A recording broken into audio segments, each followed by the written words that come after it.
तो gamma decay में जो फोटॉन्स एमिट हो रहे हैं वो किस मल्टीपोल मोमेंट्स की वजह से एमिट हो रहे हैं, यानी उनकी मल्टीपोलरिटी हम इस फॉर्मूले से निकाल सकते हैं।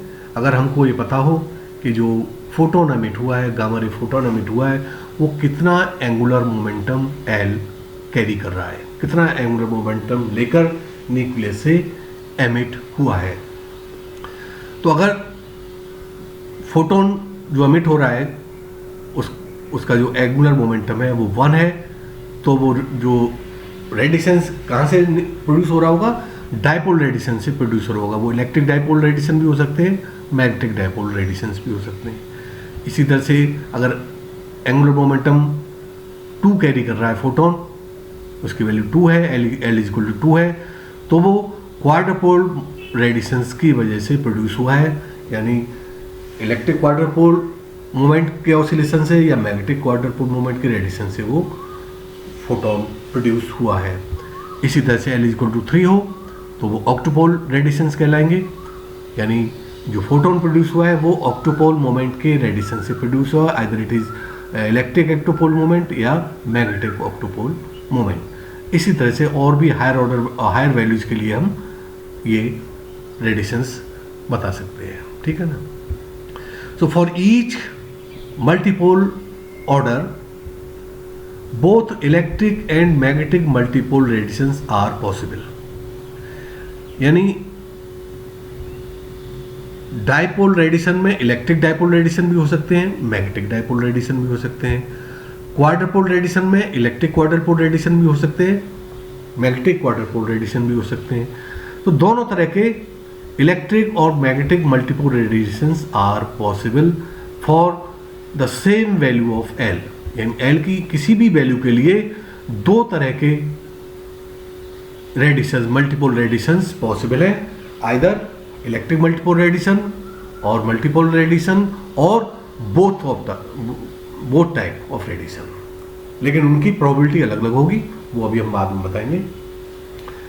जैसे for L is equal to 1, तो एल इज इक्वल टू 1 के लिए क्या होगा, डायपोल रेडिएशंस होंगे। तो ये इलेक्ट्रिक डायपोल रेडिएशन है अगर, तो उनको हम नाम दे देते हैं E1, इलेक्ट्रिक रेडिएशन के लिए E से रिप्रेजेंट करेंगे, और चूंकि ऑर्बिटल एंगुलर मोमेंटम जो कैरी हो रहा है वो 1 हो रहा है, तो ये रेडिएशन कहलाएंगे E1। इनका ये क्वांटम नंबर एक तरह का E1, electric dipole moment radiation का जो क्वांटम नंबर हो जाएगा, यानी जो फोटॉन्स एमिट होंगे वो कौन से एमिट होंगे, E1 फोटॉन्स कहलाएंगे वो।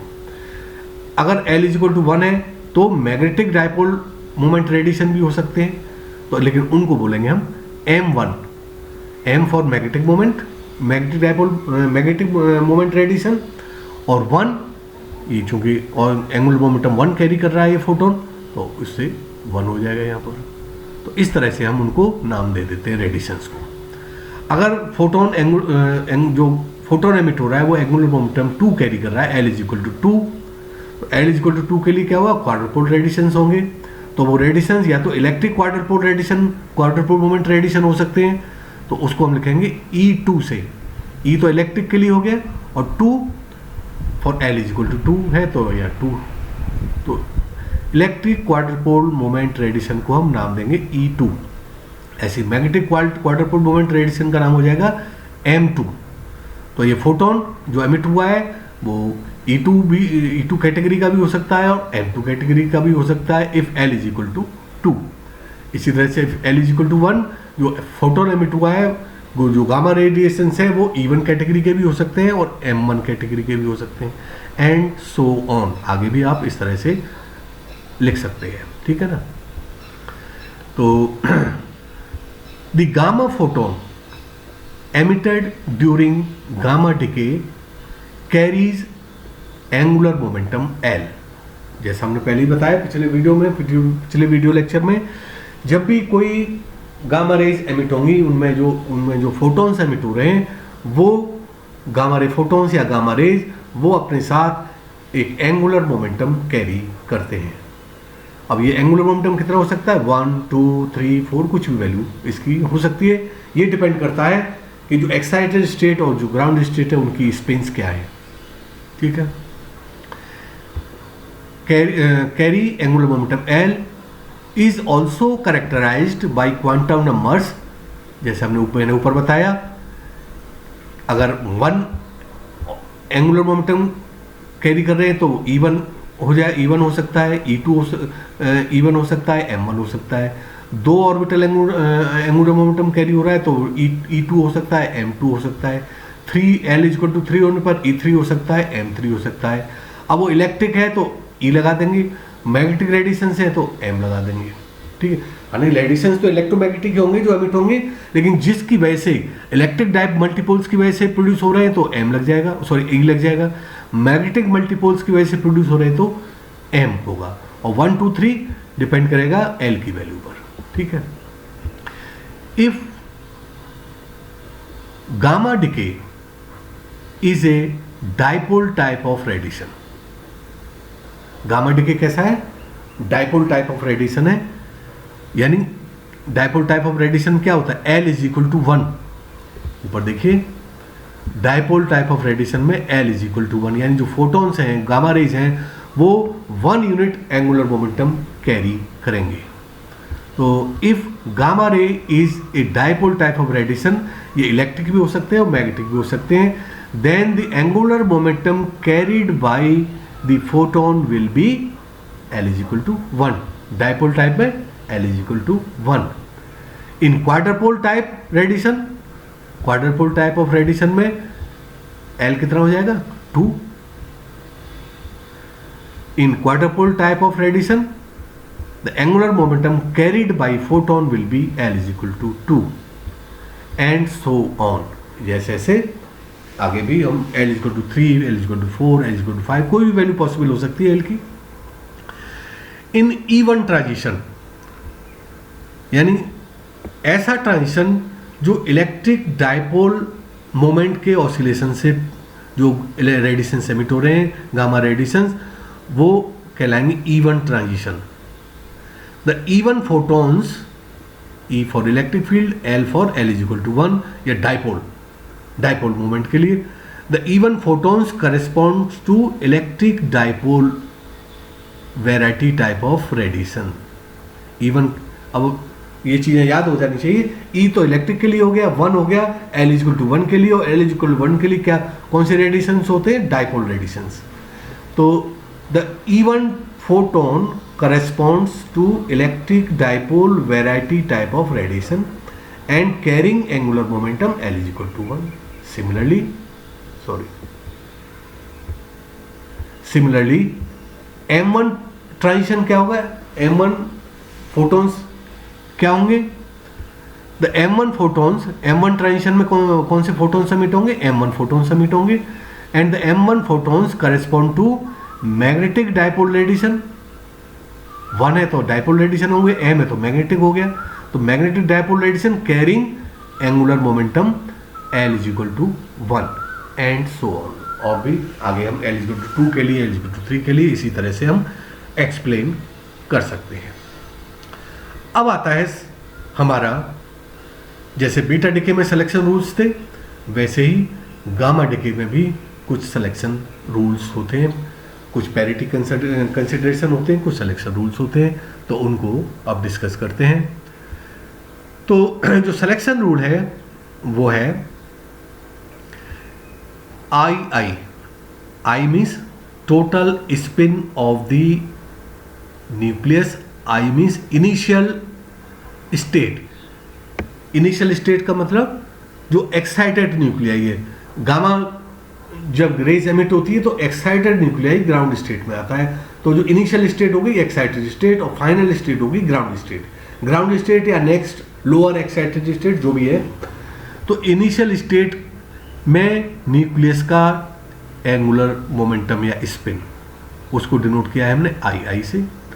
इसी तरह से IF final state ground state भी हो सकती है या लोअर एक्साइटेड स्टेट भी हो सकती है। तो IF क्या है? Final state of the angular momentum of the nucleus, ठीक है ना। तो I क्या डिनोट करता है? Nuclear spin. Angular momentum means nuclear spin. तो ये इनिशियल स्टेट की स्पिन है, ये फाइनल स्टेट की स्पिन है। और L एल क्या है? Photon angular momentum. जो फोटोन या जो गामा रेज एमिट हुई है उनका जो फोटोन है उसका वो कितना एंगुलर मोमेंटम कैरी कर रहा है अपने साथ, वो है L.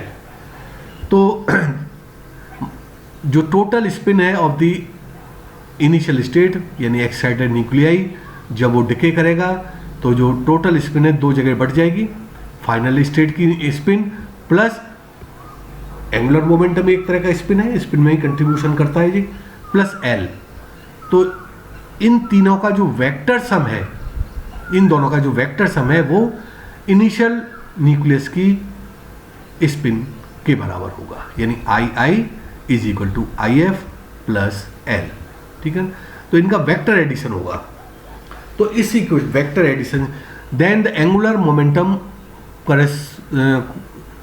Conservation law gives this initial momentum total spin is equal to final angular momentum I F plus L.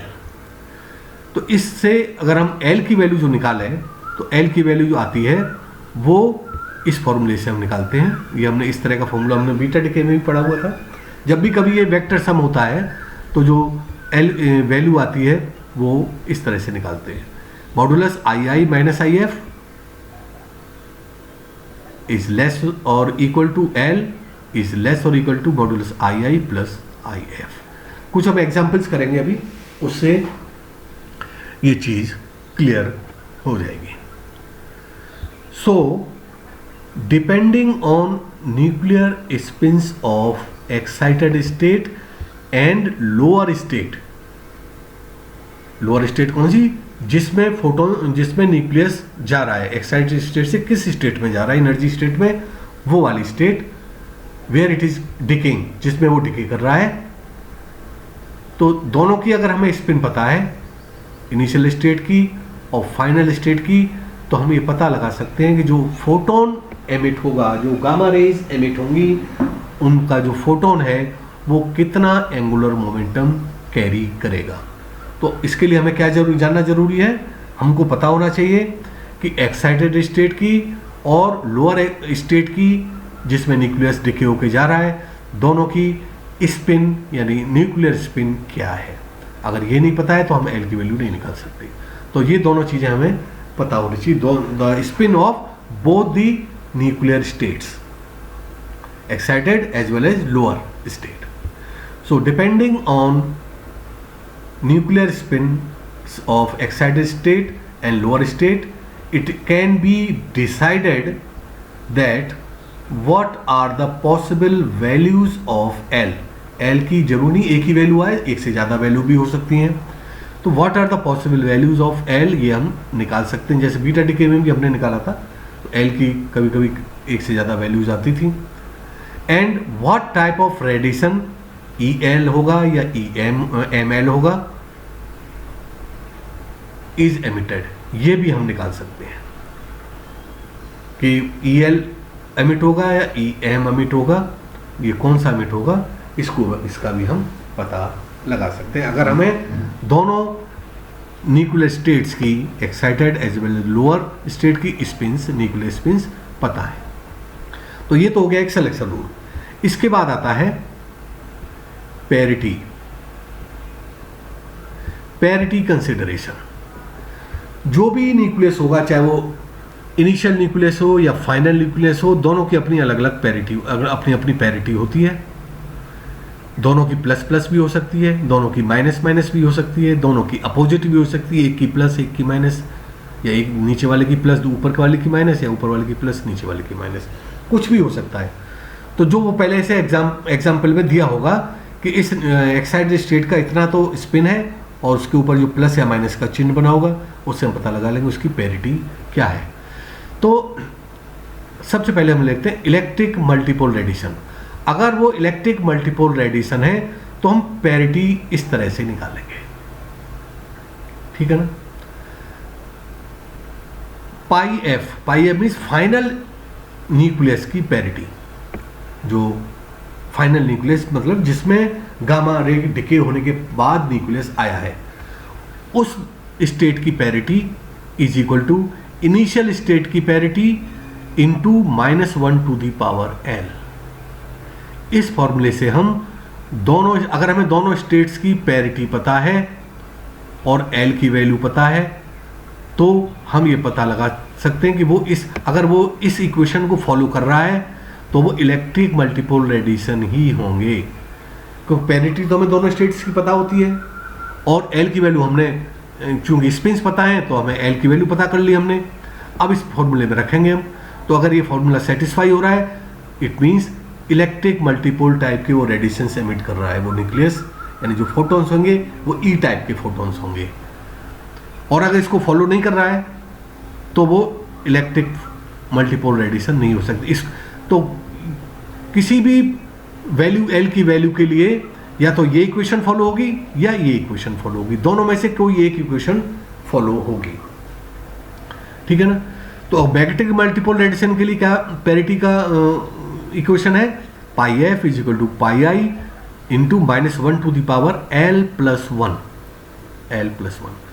अगर जो L की वैल्यू आ रही है, हमें दोनों स्टेट्स की पैरिटी पता है, मान लो ये प्लस है ये प्लस है, या दोनों माइनस है, या एक प्लस है एक माइनस है, और L की वैल्यू पता कर ली हमने, तो हम ये पता लगा सकते हैं कि दोनों में से कोई एक एक्सप्रेशन ही वैलिड होगी उस L की वैल्यू के लिए, या तो ये होगी या ये होगी। अगर ये वैलिड है तो ये इनवैलिड होगी, ये वैलिड है तो ये इनवैलिड होगी।